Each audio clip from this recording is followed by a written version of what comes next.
Valstī viss ir kārtībā. Turpinājumā par to, cik dažādi ierēģi ir Latvijā. Atsaucīgi, iejūtīgi, uzmanīgi, izpalīdzoši. Arī tādi, kas negluži tādi ir. Dažādi. Mēs nolēmām uztaisīt eksperimentu un apstīties, vai ir iespējams 2 minūšu laikā pabeigt dokumentu kārtošanu, ja visi dokumenti un veidlapas jau ir aizpildītas. Bet šī pēdējā anketa, 4. veidlapa, man nav īsti skaidrs, vai jūs man varētu palīdzēt. Protams, es jums palīdzēšu. Tikai vienkārši viss. Paldies! Pirmais es jums palīdzēšu, otrais jūs jau pats. Kas te ir vienkārši? 4. veidlapa. Es redzu 4. veidlapu, es redzu, es neesmu akla.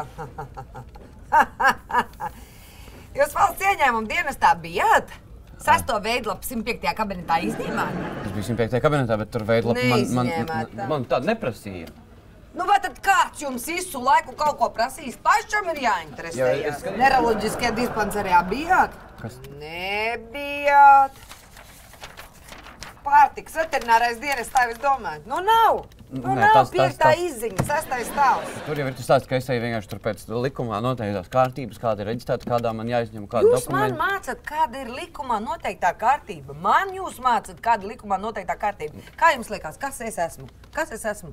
Jūs strādājat? Kas es esmu? Ko es strādāju? Es esmu valsts darbinieks, valsts ierēdnis. Kas jūs esat? Pilsonis. Pilsonis. Nu tad lūdzu tā arī runājam. Jūs pilsonis un es valsts ierēdnis. Tātad es zinu, kas ir mans pienākums. Un jums, starp citu, ir jāmācās no mums. Tātad paprasiet sievai dzimšanas apliecības kopiju. Labi. Savējo dzimšanas apliecības kopiju, notariāli apstipriniet, ievākojiet polietilēna kabatiņā. Es varu kabatiņu no jums? Kā tād varat? Cik valstī cilvēki? 2 miljoni. Katrs ņems no mums kabatiņu. Jūs traks esat katra kabatiņa, cik maksā? Es vispār drusku samulsis. Es jūtu, ka jūs esat samulsis, pievien arī nekaunīgs un bezkaunīgs. Ko jūs tur gribējāt? Uzņēmumu dibināt? Jā. Uzņēmumu dibināt. Vēl viens muļķis šitāds gadīsies te. Pats nezinu, ko vajag. Ko tad jūs vadīsiet? Kas tad tas pat tādu uzņēmumu būs? Ko tad jūs vadīsiet, ka pats neko neziniet?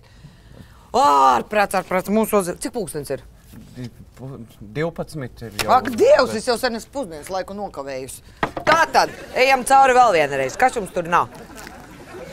Es atvainojos, jūs saprotat, es strādāju savā brīvajā laikā. Pusdienas laikā jums, lūdzu, runājiet. Jā, man vienkārši vajag pabeigt tikai šo veidlapu.